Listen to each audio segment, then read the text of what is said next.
Hello my friends, फिर से आपका स्वागत है एक और नई क्लास में। मैं आपका अपना पंकज। मैं स्वागत करता हूं मेरे सभी बच्चों का जो इस साल 10th बोर्ड की एग्ज़ाम देने वाले हैं। ठीक है, तो जैसा कि अपन लास्ट क्लास में अपन लोग पढ़ रहे थे चैप्टर नंबर 11 एक्सरसाइज 11.1, उसके कुछ क्वेश्चन अपन लोगों ने किए थे। और पहले की बात मैं अगर आपको बता दूं कि जब भी आप इस क्लास को देखें उससे पहले आप इंट्रोडक्शन पार्ट को जरूर देख ले भाई। अगर आपको इंट्रोडक्शन पार्ट अगर अच्छे से आता है इसका मतलब आपको हर क्वेश्चन आ रहा है।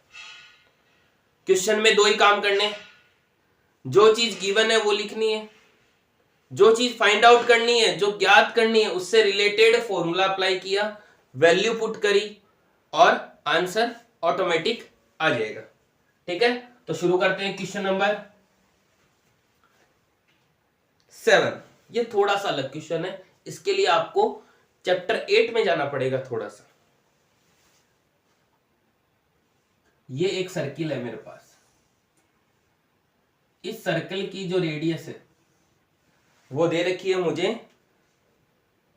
12 सेंटीमीटर, 12 सेंटीमीटर 12, और एंगल मुझे दिया हुआ है 120। एंगल मुझे दिया हुआ है 120। साथ में पाई की जो वैल्यू है वो मुझे लेनी है 3.14। 3.14 क्वेश्चन नंबर 7, ये मुझे लेनी है पाई की वैल्यू। मुझे दो ही काम करने, मुझे क्या फाइंड करना है? एरिया ऑफ सेगमेंट, वृत्तखंड का क्षेत्रफल। सूत्र मुझे पता है, सूत्र मुझे पता है। पहले तो जो दिया हुआ वो लिख देते हैं, r बराबर 12 और थीटा 120। ठीक है, फिर यही लिख देता हूं एरिया ऑफ सेक्टर क्या होता है। एरिया ऑफ, या फिर इधर लिख देते हैं, area of segment is equal to area of sector minus area of triangle. ठीक है, हिंदी में लिखे तो वृत्तखंड का क्षेत्रफल बराबर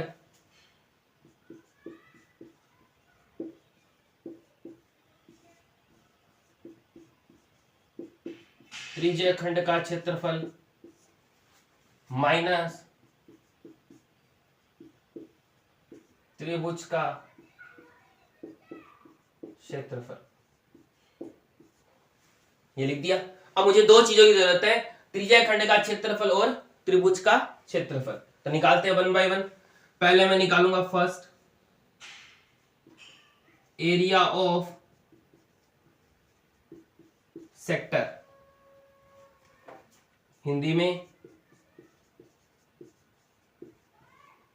त्रिज्य खंड का क्षेत्रफल, जो कि मेरे पास होता है थीटा बटा 360 multiply pi r square. Theta बटा 360 मल्टीप्लाई पाई आर स्क्वायर। ठीक है, आगे वैल्यू पुट कर दो, 120 अपॉन 360, पाई की वैल्यू 3.14, आर की वैल्यू 12। वैल्यू पुट कर दी, बस काट पीट के आंसर निकालो इसका। 0 से 0 गया, 12 1 3, ये 4, क्या बचा मेरे पास 3.14 मल्टीप्लाई 48। ठीक है, इन दोनों को मल्टीप्लाई करना थोड़ा अलग से कर लेते हैं। मैं इसको 3.14 मल्टीप्लाई 48 कितना होगा भाई, 8 चौक 32 का 2 हासिल की 3, 8 8 3 क्या 1 हासिल की 1, 8 3 24 1 25, 4 चौक 16, 1 4 1 4 1 5, 4 दिया 12, 2 7 0 5 1, 150.72। 150.7। ये आ गया मेरे पास एरिया ऑफ सेक्टर। अब बात है एरिया ऑफ ट्राइंगल, त्रिभुज का क्षेत्रफल। मुझे सिर्फ दो ही बातें पता है कि जब थीटा 90 डिग्री होता है तब मैं सूत्र जानता हूं 1/2 इंटू बेस इंटू हाइट, 1/2 गुणा आधार गुणा ऊंचाई। दूसरा, जब थीटा 60 डिग्री होता है तब भी मुझे पता है √3/4 मल्टीप्लाई साइड स्क्वायर, √3/4 गुणा भुजा स्क्वायर, ये तो पता है। लेकिन अब जब थीटा 120 डिग्री है तब कैसे निकालेंगे? तो हमेशा याद रखना, जब थीटा के अलावा कोई भी चीज होती है ना, कोई भी एंगल हो, तो हमेशा हमें 1/2 एरिया ऑफ ट्राइंगल, या नीचे लिख देता हूं ताकि वैल्यू भी पुट करनी रहे,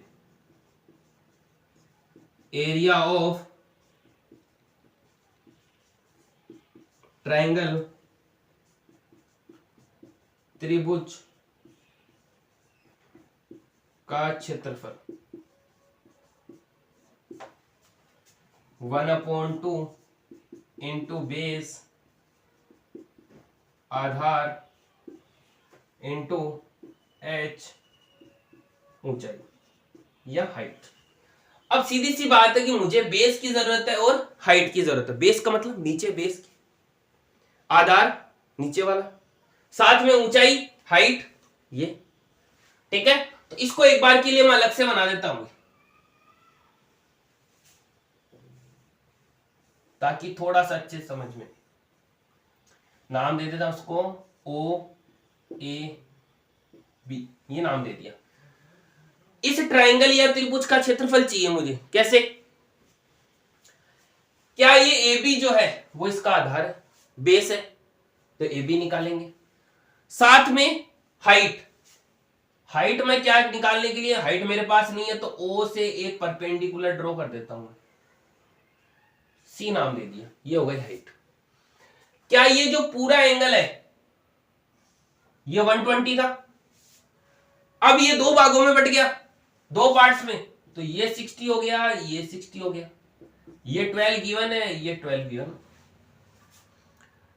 क्या OAC रेडियस 12 है, OCB रेडियस 12 है, क्या OAC में angle 60 degree, OCB angle 60 degree, दोनों।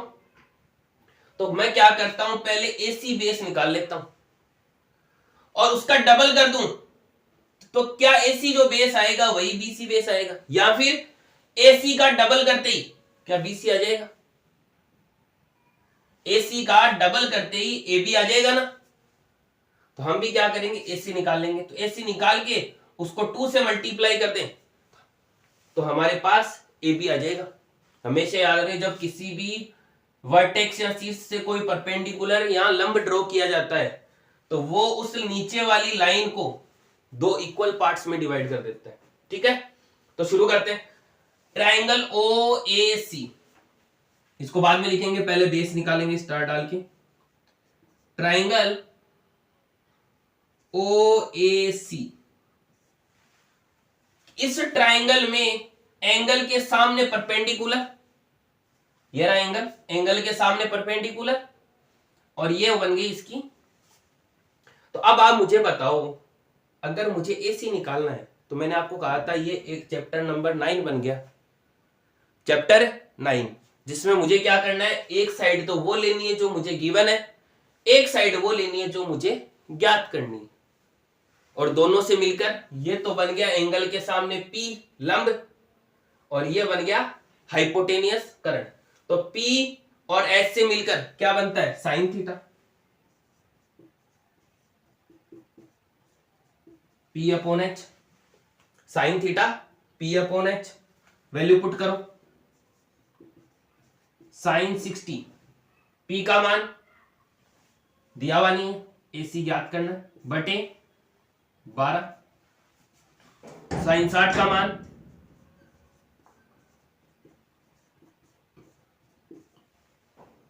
काट दो इसको, यानी कि AC बराबर आ गया मेरे पास 6√3, यही लिखता हूं। AC बराबर 6√3 आ गया भाई मेरे पास। शायद नीचे दिखेगा नहीं तो थोड़ा सा ऊपर की तरफ लिखते हैं भाई, या फिर इधर ही लिख देता है। AC बराबर 6√3। क्या ये 6√3 है? क्या ये भी 6√3 हो जाएगी? क्योंकि दो इक्वल पार्ट्स में डिवाइड कर रहा है। तो यहां से मेरे पास जो AB है, AB बराबर 12√3, 12√3 आ गई। ये तो आ गया मेरे पास AB। अब मुझे जरूरत है किसकी? हाइट OC की।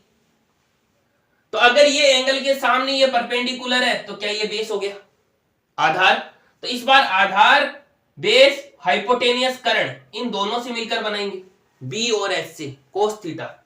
तो यहां से कोस थीटा बराबर OC अपॉन AO। कोस 60 डिग्री बराबर OC तो मुझे निकालना है बटे 12। ठीक है, कोस 60 की वैल्यू 1/2, फिर कट गया ये। तो यहां से OC बराबर 6 आ गया अभी, यानी OC मेरे पास आ गया 6 और ये पूरा आ गया मेरे पास 12√3। तो अब मैं एरिया ऑफ ट्राइंगल निकाल सकता हूं। कैसे? ठीक है, वैल्यू पुट करो।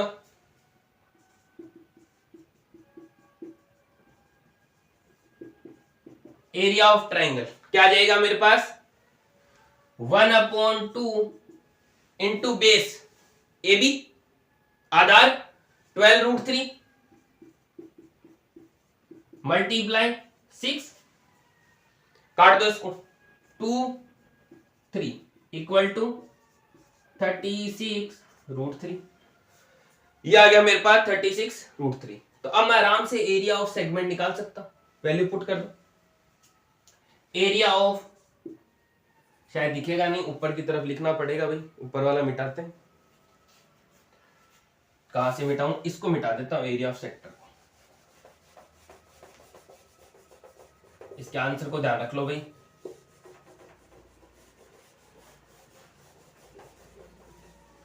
तो इस तरह वैल्यू पुट करेंगे तो एरिया ऑफ सेक्टर 150.72 माइनस 36√3 की वैल्यू भी पुट कर दो 1.7 या 1.73, जो भी आप मान।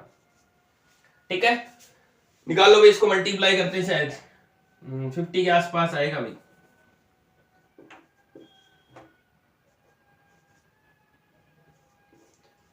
36 18 का 8 हासिल किए, 6 6 37 42 43 का 3 हासिल की 4 6 6 4 10 9 7 21 5 8,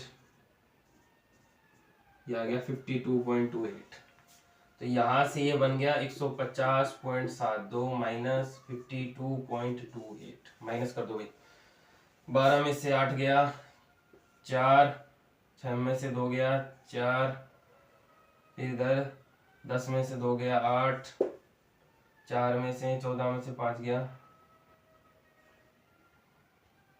14 में से 5 गया क्या, ये जो भी आंसर आ जाएगा यहाँ माइनस कर लेना भाई। ये 52 कैसे आया भाई? 6 3 18 8 4 10, ठीक है। 3 3 9 7 21 का 1 2 3 5 8 9 3 1 2 5 6,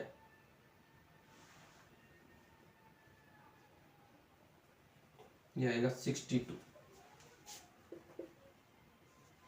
अब आ जाएगा ये 88.44। ये आ गया भी आंसर आपका। ठीक है, तो ये था आपका क्वेश्चन नंबर 6। Question number 6। उसके बाद आज के लिए बस एक ही क्वेश्चन पढ़ेंगे बस, बाकी नेक्स्ट क्लास में। और अगर क्लास अच्छी लगे, वीडियो अच्छी लगे तो उसको लाइक शेयर सब्सक्राइब करना ना भूले भाई, फटाफट लाइक शेयर और सब्सक्राइब कर दें।